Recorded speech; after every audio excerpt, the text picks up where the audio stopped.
Ya, vamos a hablar de los procedimientos mínimamente invasivos, ecoguiados para abordaje de patología musculoesquelética. Nosotros en la clínica de recuperación de lesiones solamente vemos patología musculoesquelética de larga data. Principalmente nos especializamos en patologías crónicas. Los problemas que encontramos y cómo surge el nacimiento de esta clínica, que ya tiene alrededor de 12.000 pacientes atendidos y más de 25.000 procedimientos realizados, son principalmente que Chile es líder en cirugía musculoesquelética. Por lo tanto, nosotros vimos ahí una oportunidad del manejo no quirúrgico de las lesiones. El tiempo de recuperación generalmente son bastante prolongados, por lo tanto nosotros nos abocamos en hacer un procedimiento mucho más corto. Con estos procedimientos mínimamente invasivos acortamos más o menos los estándares de recuperación y de rehabilitación fisioterapéutica más o menos un 60%. ¿Ya? Y no hay medición del progreso. Nosotros nos dimos cuenta que estas cosas no se hacían de manera objetiva, por lo tanto, lo que tratamos de hacer es darle una objetivización al procedimiento, y para esto la ecografía fue piedra angular de nuestro tratamiento. Nosotros somos especialistas en recuperar lesiones sin intervención quirúrgica, crónicas de tendón, ligamento y músculo principalmente, o sea, nos especializamos en lesiones de tejidos blandos, ya basado en la premisa de una recuperación activa y en menor tiempo posible. Esto a través de un apoyo ecográfico multidisciplinario. Vale decir que todos los profesionales que trabajan aquí con nosotros ocupamos la ecografía como una piedra angular de unión entre todos, desde el médico traumatólogo, el médico del deporte, el fisioterapeuta, ¿ya? Incluso los profesionales que trabajan directamente en gimnasio. ¿Ya? El trabajo activo de recuperación de altas cargas es otro de nuestros puntos altos, y el uso de técnicas intervencionistas como la infiltración ecoguiada, la electrólisis percutánea, la neuromodulación, que ya más adelante les voy a hablar de ellas.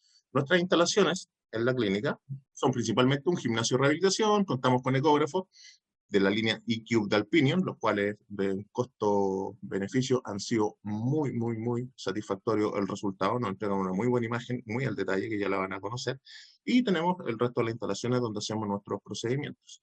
Nuestros servicios principalmente van desde la medicina al deporte, traumatología, kinesiología, nutrición, todos relacionados con el área musculoesquelética, siempre teniendo la ecografía musculoesquelética como una piedra de tope, con una piedra angular en todo nuestro tratamiento. ¿Para qué nos sirve la ecografía musculoesquelética? Para entrar de lleno en materia. Podemos valorar estática y dinámicamente un paciente, haciendo muy corta su evaluación. El médico lo evalúa estáticamente, el fisioterapeuta lo evalúa dinámicamente, y nos hacemos un muy buen diagnóstico, tanto funcional como estructural, lo cual nos permite darle una prognosis al paciente y decirle más o menos cuánto se va a demorar. Podemos con eso planificar cuánto va a ser el número de sesiones que va a tener el sujeto, y por lo mismo podemos hacer una intervención y un tratamiento de este mismo. Constantemente tenemos reevaluación y feedback, por lo tanto el paciente nos va diciendo semana a semana cómo se va sintiendo, ponemos la ecografía, lo podemos valorar, por lo tanto tenemos una muy buena herramienta para ir avanzando en sus tratamientos, ¿ya? Esto, al menos en Chile, no constituye un diagnóstico ecográfico. Acá hacemos esa diferencia, todavía sigue siendo un área del radiólogo emitir un informe y un diagnóstico ecográfico o por imagenología. Por lo tanto, nosotros ocupamos la ecografía como un apoyo importante, pero no establecemos un diagnóstico propiamente tal informado con eso. Entonces, algunas cosas que nos damos cuenta con la ecografía cuando tenemos un paciente, por ejemplo, este caso nos llegó con un dolor medial de tobillo, y estaba diagnosticado, claro, como un esguince medial, pero al empezar a evaluarlo, nos damos cuenta que en la zona del flexor largo del hallux ocurría una pequeña restricción del movimiento del tendón. Entonces, ese paciente tenía una restricción del tendón, que si lo miramos después en un eje corto, ultrasonográfico, nos damos cuenta que tiene un problema principalmente en el flexor del hallux, ¿ya? Con también tenosinovitis en la zona del tibial posterior y del flexor largo de los dedos.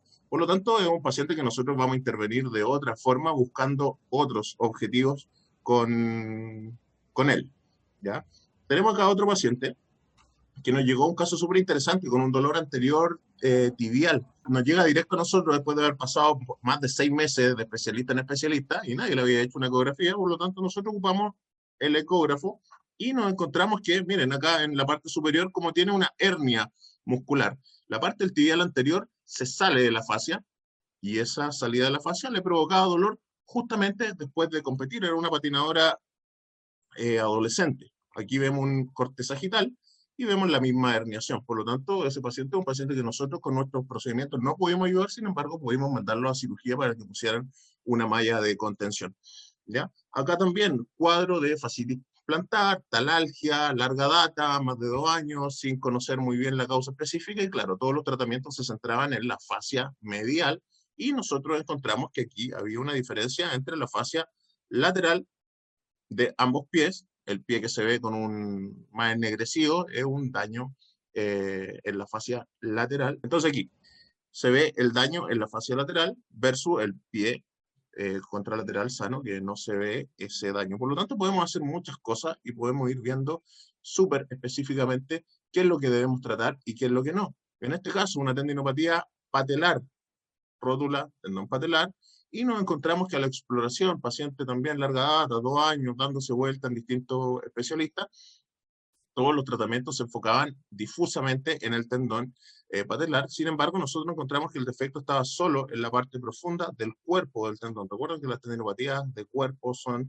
alrededor del 5%, por lo tanto, tener una tendinopatía específica ahí, en esa zona, es un tratamiento que es súper específico, por lo tanto, lo tratamos ahí y dio muy buenos resultados, ¿ya? Nos sirve para descartar la ecografía. Paciente con dolor de hombro, con diagnóstico de tendinopatía del manguito rotador, sin embargo, no avanzaba, no avanzaba, no avanzaba.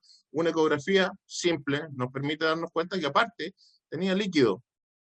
Por lo tanto, es un paciente que es candidato a una resonancia para determinar cuál es el origen del líquido o algún procedimiento de infiltración. Entonces, todas esas cosas nosotros las podemos ir viendo con la ecografía y nos permite limpiar un montón de diagnósticos que en su mayoría están inciertos o errados. Aquí también dolor anterior de tibia y un paciente que, si empezamos a calcular los diámetros musculares, nos encontramos que el diámetro muscular en el compartimento anterior de la pierna que presentaba dolor es mucho mayor. Por lo tanto, es un paciente que tenía que ir a medirse la presión de los compartimentos de la pierna para descartar un síndrome compartimental crónico, ¿ya? Entonces, todas esas cosas son cosas que podemos hacer con ecografía y lo más importante, evaluar avances. Nosotros generalmente estamos ciegos a evaluar avances. Sin embargo, aquí, por ejemplo, podemos ir controlando un desgarro en la medida que va mejorando y se va cerrando, que va generando una cicatriz, y podemos ir diciéndole al paciente, mira, este es el minuto donde tú ya puedes meter carga, este es el minuto donde no.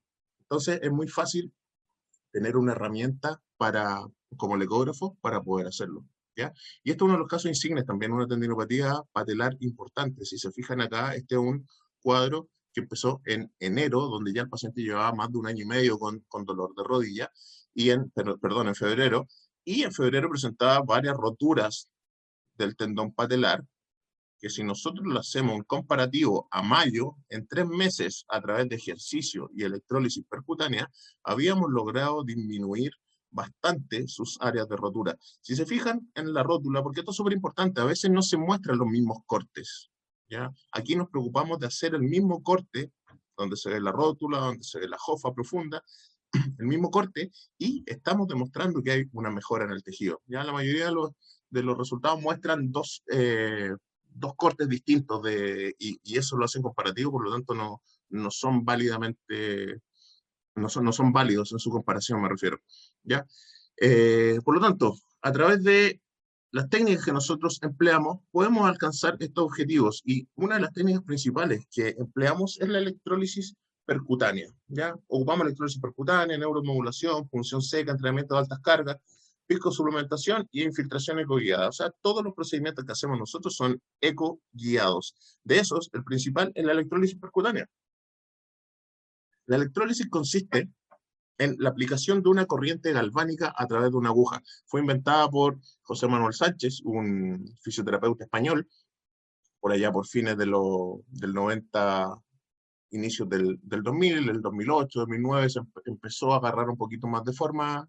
Estos antes fueron puros ensayos experimentales, y es una técnica de fisioterapia invasiva que consiste en la aplicación ecoguiada de una corriente galvánica, ¿ya? A través de esta aguja, como les decía yo, ¿ya? Produce un proceso inflamatorio de carácter local. Genera hidróxido de sodio en su recombinación de elementos. Y este hidróxido de sodio tiende a tener la función de degradar el tejido lesionado, mantener el tejido sano y producir un proceso inflamatorio local pequeño, permitiendo que se activen los mecanismos reparatorios de la inflamación, ¿ya? Y de la fagocitosis para que el tejido, en el fondo, llegue a la reparación, ¿ya? uso exclusivo fisioterapéutico. Ya algunos médicos también se han aventurado, pero en general, por ser un agente físico a través de una aguja con un elemento mecánico, eh, tiende a permanecer en el campo de la fisioterapia. El procedimiento y el proceso sobre el cual actúa ya todavía es teórico, aún está en fase experimental sus estudios, pero básicamente produce una destrucción del tejido degenerado, produciendo aumento de pH, aumento de la presión parcial de oxígeno y licuefacción, disminuyendo el umbral nociceptivo. O sea, aparte de un efecto inflamatorio local, disminuye el umbral nociceptivo del tejido. Esto lleva a la liberación de citocinas que atraen leucocitos y macrófagos, y estos macrófagos, al ser atraídos, empiezan a destruir el tejido y al final, como todo macrófago, fagocita y libera factores de crecimiento. Al liberar estos factores de crecimiento, estimula la proliferación del fibroblasto, que lleva a que esta invasión en el foco de lesión al quinto o séptimo día aumente la síntesis de colágeno y sustancia fundamental. Ya esto es un modelo teórico, ya todavía está en estudio, a pesar de que han pasado un par de años, pero los estudios fisiológicos se están llevando a cabo recientemente. Esto al final lleva a restaurar el tejido conectivo destruido. Por lo tanto, actúa bajo dos principios. Uno, restablecer la biología del tejido, o sea, la estructura, y dos, restablecer la biomecánica, que es restablecer la función. Si estos dos no actúan en conjunto, no vamos a tener ningún resultado. Por lo tanto, reparando la estructura y restaurando la función, manteniendo siempre en mira esto, que es los tiempos de reparación del tejido. Por mucho que yo restaure la estructura, no puedo meterle carga a un desgarro los primeros 3 días.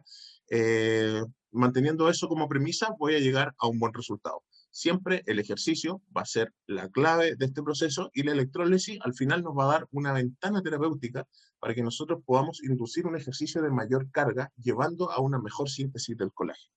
¿Ya? Ese es en el fondo el procedimiento por el cual actúa la, la electrólisis percutánea. La electrólisis percutánea se conoce como EPI en todo el mundo, se conoce como EPTE, se conoce como EPM, hay distintas corrientes. Ya la electrólisis percutánea al final es una sola, el fenómeno de electrólisis. Está indicada en patologías de todo tipo de tendón, en patologías musculares, ya principalmente cuando hay cicatrices, estos desgarros de larga data que dan dolor posterior en los isquiosurales, mucho tiempo, los puntos de gatillo que dan principalmente en trapecio, o esos puntos muy exquisitos, también se solucionan en 1 o 2 sesiones con la electrolisis percutánea. Ligamentos, cuando hay esguince agudo, tienden a mejorar un poco la recuperación del tejido, y una lesión crónica, generalmente está asociada a cicatrices, también tienden a acelerar el proceso y abolir ese dolor. Tratamientos de fascia y otros como tratamientos de bursa, generalmente en sus paredes o en cápsulas articulares, o con algunos tipos de pellizcamiento también tienden a dar buenos resultados. Las contraindicaciones principalmente son belenofobia o miedo a la aguja, y si bien se ha descrito que tienen alguna contraindicación relativa respecto a diabetes mellitus, hipotiroidismo y fibromialgia, que son como los cuadros típicos incluso que están asociados a COVID en algún estudio reciente, que tienden a ser factores de riesgo sistémicos, nosotros en nuestra experiencia en la clínica no hemos encontrado ninguna relación entre ellos. De hecho, los pacientes que tenemos alto número de hipertensos, de diabéticos y de hipotiroidismo, responden en general igual que un paciente común, ¿vale? Los corticoides también es otra experiencia que está descrita. Nosotros empezamos a ocupar corticoides al manejo inicial de la lesión, cuando principalmente tiene carácter inflamatorio. Nunca hemos infiltrado un tendón, nunca hemos infiltrado un ligamento, pero sí, si hay una inflamación alrededor, tendemos a ocuparla. Por lo tanto, tampoco hemos encontrado una experiencia insatisfactoria al uso de corticoides aplicado con técnicas de fisioterapia invasiva, ¿vale? El efecto terapéutico de la electrólisis principalmente involucra una galvanotaxis, que es esta inducción del proceso de recuperación del tejido, por el cual está estimulada la fagocitosis por los macrófagos. Ocurre también una galvanonarcosis, que es un efecto irritativo y sedativo a corto plazo en los procesos crónicos, porque este proceso, la aguja, produce una ablación o una pequeña quema química de los receptores nociceptivos, por lo tanto, también tenemos una sedación del dolor por eso. Y a largo plazo, la rotación de la aguja también induce un estímulo mecánico para la mecanotransducción del tejido. Esta mecanotransducción está muy, muy ampliamente descrita en otros estudios, principalmente los relacionados con punción seca. ¿Ya? Los efectos electroquímicos nos vamos a enfocar en la aguja catódica, que produce este hidróxido de sodio, o soda cáustica, ¿ya? Eso típico de cañerías, que destapa ya, los pelos de las cañerías, la produce en microdosis, y esas microdosis tienden a degradar un poco el tejido, dándole más espacio para que el colágeno se sintetice y pueda ocupar espacios que antes ocupaba una sustancia degenerada. Destruye el tejido fibrótico, no afectando tanto al tejido sano. No tiene efecto sobre la aguja, produce también incluso una esterilización de la aguja a través del componente galvánico de este mismo, ablanda, relaja el tejido, y produce una respuesta irritativa. ¿Ya? Entonces, todos estos procesos en conjunto van a ayudar a que tengamos una ventana terapéutica de de ese paciente, y nos permita darle un ejercicio de mayor carga, llevándolo a una recuperación en mucho menor tiempo. ¿Vale? Siempre el ejercicio físico, ahí como sale, fundamental en el proceso, ¿ya? Y no con carga baja, nosotros ocupamos cargas un poquito más altas que lo convencional, ¿ya? Y el paciente en general responde bien. Eh, este es un último filtro hecho más o menos hace 2 semanas cuando estaba preparando la charla, y actualmente hay 38 estudios indexados a PubMed, tanto no es una técnica que esté en pañales, y como se fijan acá, generados principalmente en el año 2014 en adelante, ocurriendo un gran aumento en los últimos 2 años. ¿Ya? Hay estudios experimentales, se han hecho hartas cosas, y ustedes pueden encontrar en la literatura, simplemente googleando algo, pueden encontrar muchos estudios no científicos, no indexados a revistas importantes, sin embargo, que le pueden generar una opinión acerca de la electrólisis percutánea. Acá nos encontramos con un efecto de la electrólisis percutánea, ¿ya? Más o menos, este es un tendón patelar, ¿ya? Con una calcificación, donde presenta un área hipoecogénica ahí. Acá tenemos la aguja, por lo tanto, vamos a ver el efecto que vamos a ver más rato en el paso práctico, pero cuando ocurre el destello de la electrólisis, que está ahí, ahora, ¡pum!, empieza a ocurrir en la aguja una reacción química que empieza a afectar el tejido alrededor. O sea, nadie puede hablar de que no hay una alteración del tejido. Esto empieza a remover, ¿ya? Empieza una sustancia ahí a crearse algo, hay un efecto químico real dentro, ¿ya? Y ese efecto químico real, lo que vemos ahí brillando son principalmente los hidrogeniones libres que se crean en la secuencia, pero tenemos un efecto químico que empieza a generar un cambio dentro del tejido, y eso el paciente lo percibe de inmediato. Algunos efectos algunos resultados de la aplicación, podemos tener ahí una rotura del tendón del epicóndilo, que nos llega mucho post-corticoide, por lo tanto el corticoide dentro del tendón tiende a producir este tipo de rotura, ¿ya? Y vemos acá en su comparativo cómo está tratado con la electrólisis, y en el fondo el paciente refiere una mejora inmediata de la sintomatología. Otra acá, otro tendón del epicóndilo, el extensor radial corto, con el extensor común de los dedos, el tendón del extensor común y el extensor del radial corto. Ahí tenemos una rotura longitudinal fina que también puede ser fácilmente tratada con la electrólisis percutánea. Por lo tanto, esto es bastante terapeuta dependiente. Ya nosotros no podemos hacer un buen tratamiento con el electrólisis sin tener una muy buena base ecográfica. Por lo tanto, se requiere mucho estudio y un buen equipo para poder realizarlo. Otro de los procedimientos mínimamente invasivos que realizamos, ya, es la neuromodulación. Y esta neuromodulación consiste simplemente, al igual que cualquier técnica de estimulación nerviosa, en aplicar una corriente a través de una aguja directamente al nervio, con el efecto terapéutico de disminuir dolor, restablecer la función y mejorar la función neuromuscular. Ya aquí tenemos un video de cómo una estimulación del nervio ciático en esa zona externa, no en la zona interna, va a producir un estímulo. Fíjense, acá lo estamos estimulando arriba, va a producir un estímulo de la parte fibular. Si lo estimuláramos por la otra zona, produciríamos un estímulo de la parte tibial. Por lo tanto, eso nos lleva a tratar cuadros. Bueno, ahí estaba el otro componente. Ya, entonces, esto nos lleva a que tratemos cuadros. Por ejemplo, aquí hay una poca activación. Aquí tenemos el aductor largo, el aductor brevis y el aductor magno, y un paciente con una pubalgia, una rotura. Cuando se le solicita una aducción, no genera ninguna contracción a nivel de esos músculos, sino que la hace con el aductor magno. Por lo tanto, nosotros al estimular el nervio obturador, logramos que el aductor largo se empiece a activar, ¿vale? Para eso nos sirve. Y La infiltración ecoguiada, que en estructuras como la bursa en hombro tiende a aumentar la efectividad alrededor de un 85%. Nosotros realizamos muchos procedimientos que lo realiza el médico, no lo realizan los fisioterapeutas, muchos procedimientos ecoguiados en diferentes articulaciones cuando se requiere hacer una infiltración. En cadera lo ocupamos mucho, en algunos tobillos, rodilla principalmente para los derrames, y la estrella que es la bursa subacromial. ¿Ya? Ocupamos mucho para eso, y principalmente consiste en estructuras como la bursa, llegar directamente con una aguja y inocular el fármaco. ¿Ya? Acá tenemos un pequeño video donde se explica más o menos la importancia del procedimiento.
Entonces ahí lo dejaba con la opinión de uno de los traumatólogos que trabaja con nosotros, que iba a participar en una pequeña cápsula hoy, pero le salieron unas cirugías de urgencia y tuvo que ir a operar, así que lo dejé con su video, en donde se realizan bastantes procedimientos, principalmente en esa articulación.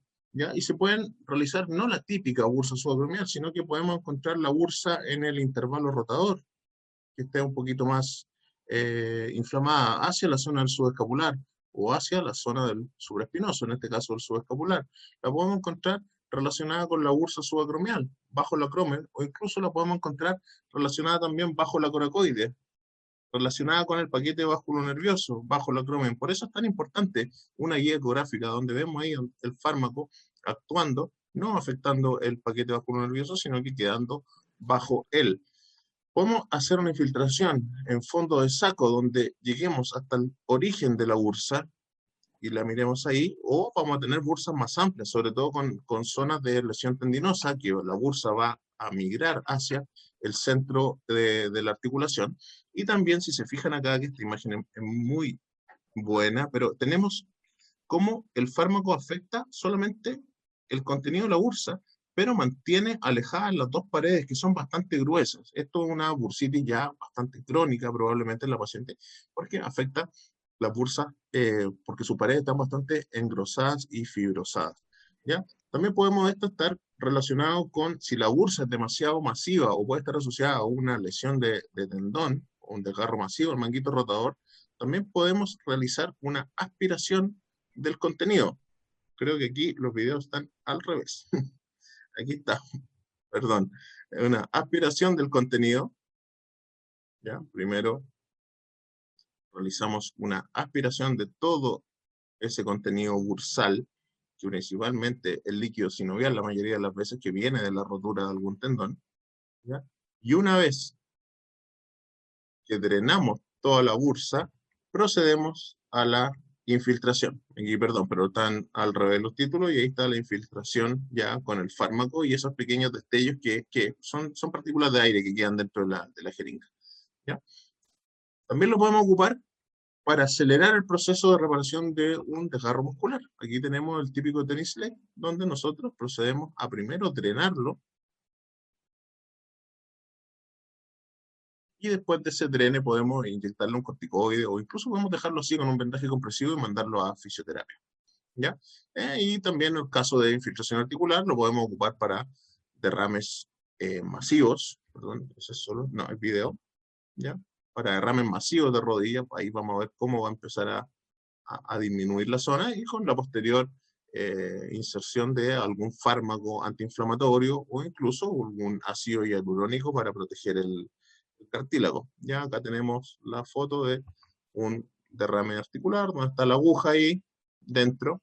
Ya siempre la intervención de rodilla nosotros la realizamos a través del receso articular arriba en la rodilla. Ahí vemos cómo empieza a variar un poquitito la zona, pero no se ve tan claro en este video. En este video se puede ver mejor, donde tenemos la última parte del líquido y empezamos a aspirarlo.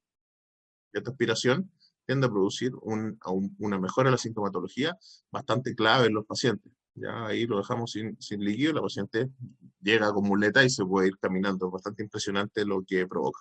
Por lo tanto, las conclusiones es que la guía ecográfica debiera ser el gol estándar en todos los procedimientos mínimamente invasivos. Nosotros debiésemos ocuparla siempre para todo. La utilización del ultrasonido guiado aumenta la efectividad de los procedimientos hasta en un 85%. Ya nosotros siempre estamos viendo dónde estamos aplicando. Y el tiempo de recuperación de las lesiones se ve altamente acelerado por el uso de la ecografía. ¿Ya? Por lo tanto, son cosas bastante buenas que salen de esto.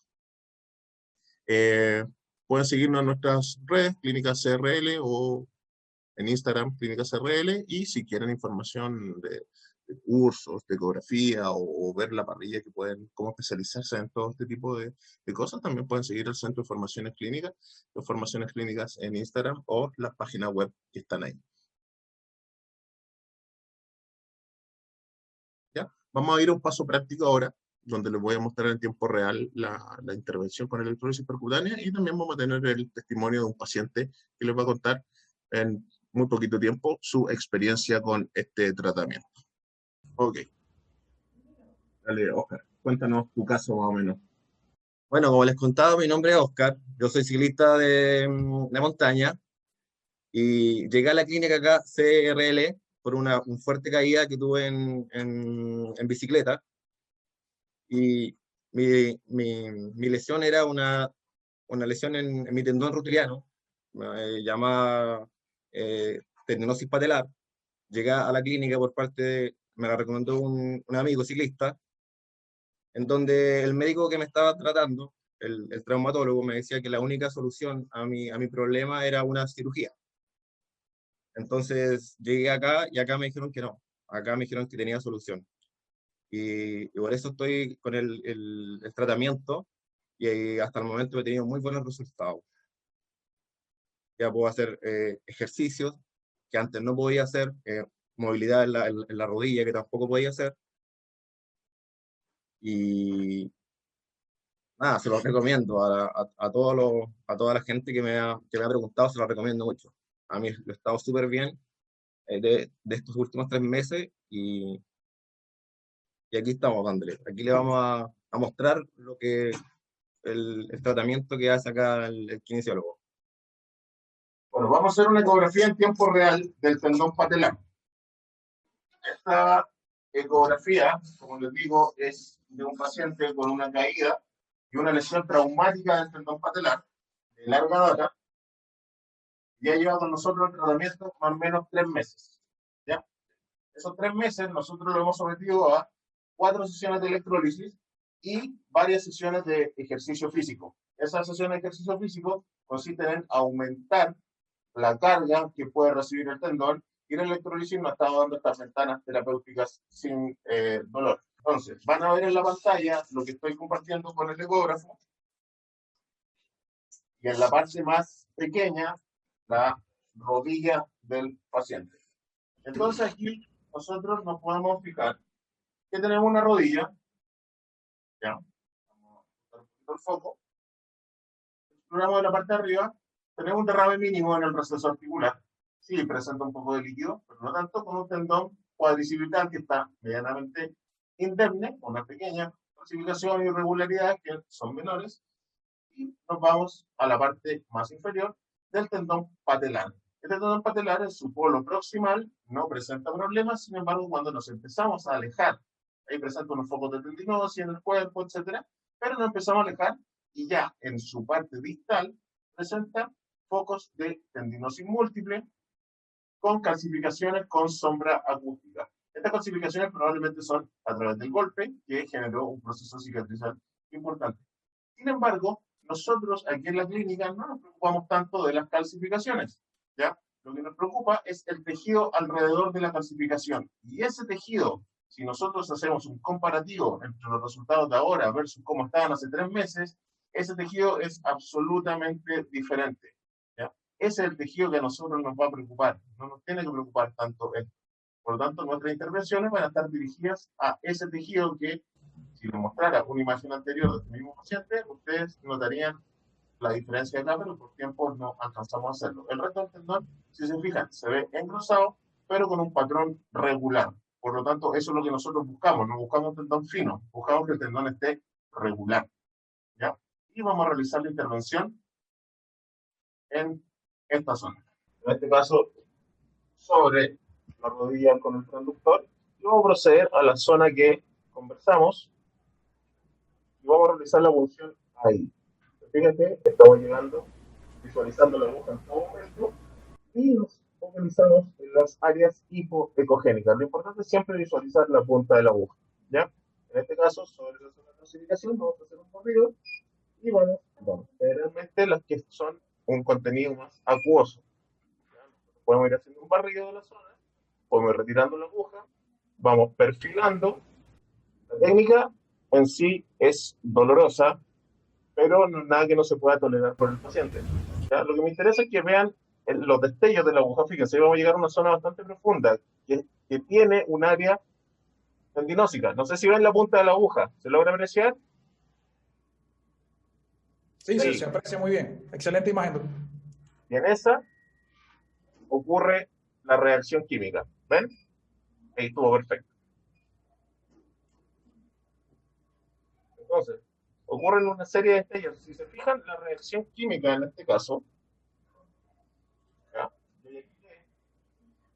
De la aguja de la zona, pero si se fijan, la reacción química que abarcó la electrólisis fue la punta de la aguja. Miren cómo se ve acá. Se ve la punta de la aguja. La punta de la aguja. Se ve la punta de la aguja, se está observando. La aguja ya no está. La aguja yo ya la quité. Una mano en el transductor y la otra mano está acá. Pero el destello de la aguja queda dentro del tendón y la reacción química que generó abarcó una zona que probablemente tiene una pequeña área de rotura. Entonces reacciona con el agua. La reacción con el agua la lleva acá. La reacción química incluso está tenemos una amplia zona de intervención simplemente a través de una pequeña zona con la aguja. ¿Ya? Por lo tanto, intervenimos las zonas que están sobre la calcificación, acá, e intervenimos en un área tendinósica hasta el final. No sé si les quedó claro y se logró.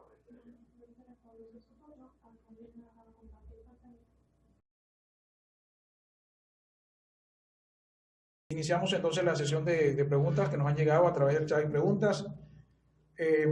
Una primera pregunta, nos comentan, ¿quién realiza las infiltraciones en la clínica? ¿Médico o fisioterapeuta? ¿Y qué corticoides usan habitualmente? La infiltración la realiza el médico siempre, ¿ya? Los corticoides que se ocupan son principalmente betametasona en su marca comercial Dacam o Sidoten, ¿ya? Y generalmente se combina con un anestésico que puede ser lidocaína o bupivacaína. Perfecto. Una segunda pregunta. ¿Se le puede aplicar estos procedimientos de fisioterapia invasiva a cualquier patología? En general, toda patología musculoesquelética de tejido blando. por ejemplo, ¿dónde no aplica la fisioterapia invasiva? No aplica en lesiones de menisco, en lesiones de un corte de ligamento cruzado, patología articular, pero si afecta a tendón, músculo o ligamento, en general sí está indicado. Obviamente todo esto va sujeto a una evaluación. Muchas veces una lesión meniscal que nos llega al evaluar al paciente, lo que le duele al final no es el menisco, es una sobrecarga del ligamento colateral medial, es una sobrecarga de algún tendón que está manteniendo la fuerza en la rodilla con la falla del menisco, por lo tanto, siempre es sujeto a evaluación. Nosotros recomendamos evaluar siempre, constantemente, pero en general en ese tipo de patología no tiene una aplicación muy grande. Perfecto. Otra pregunta, ¿cuáles son las patologías más frecuentes observadas en la clínica de reparación de lesiones? En la clínica de recuperación de lesiones, nosotros la patología más prevalente son las patologías de tejido blando en hombro. Tendinopatía del manguito rotador, tendinosis del supraespinoso, roturas parciales, ya que generalmente tienden a tener indicación quirúrgica. Nosotros aquí las tratamos sin intervención quirúrgica. Entonces son esas patologías, principalmente lesiones de tendón, hombro, codo, rodilla, ¿ya? Y lesiones musculares, algún desgarro u otras ligamentosas como E15, ¿ya? Pero la tendinopatía en general es el fuerte. Otra pregunta, ¿qué ecógrafo recomendaría para la práctica en musculoesquelético? Bueno, en general es una pregunta que es bastante común que no hagan en los cursos que realizamos. Eh, Idealmente a ver, yo nunca recomiendo un ecógrafo por Wi-Fi, ¿ya? Que se han dado, o por Bluetooth, que han sido bastante comunes en el último tiempo. La tecnología aún está nueva en ese apartado, por lo tanto yo prefiero un ecógrafo por cable.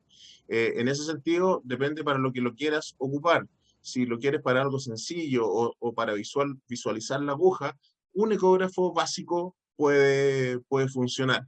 Sin embargo, si tú quieres ya determinar dentro de un tendón dónde está el área lesionada o infiltrar una bursa de manera mucho más específica, ya estamos necesitando un ecógrafo de un poquito más de alta gama. O sea, estamos hablando ya de más o menos $15,000 en un equipo ecográfico. Ya de ahí para arriba. Con menos es bastante poco probable que lo consiga. Otra pregunta, ¿existe algún tipo de curso para especializarse en este tipo de intervención? Sí, hay bastantes cursos de especialización en España, en Chile. Ahí, si ustedes lo ven en el Centro de Formaciones Clínicas, nosotros realizamos cursos de infiltración en modelos cadavéricos, apoyados por universidades, bastante importantes. Cursos de electrólisis percutánea, de neuromodulación, de ecografía. Entonces, en general, sí hay una amplia batería de cursos para formarse en el área ecográfica, ¿ya? Y en el área de fisioterapia invasiva también. Excelente. Otra pregunta. En caso de una determinada patología, ¿la infiltración va antes de la fisioterapia invasiva o viceversa? En general, algunas corrientes, como les decía en la presentación, implica que después de un corticoide no haya intervención con fisioterapia invasiva. La verdad, nosotros no hemos encontrado una correlación directa, por lo tanto, sí la podemos aplicar. En general, la fisioterapia invasiva tiende a producir, como les mostré, esta reacción química. Al producir esta reacción química tiende a tapar o generar un ocultamiento de algunos tipos de imágenes. Por lo tanto, nosotros recomendamos la infiltración previa a la fisioterapia invasiva siempre.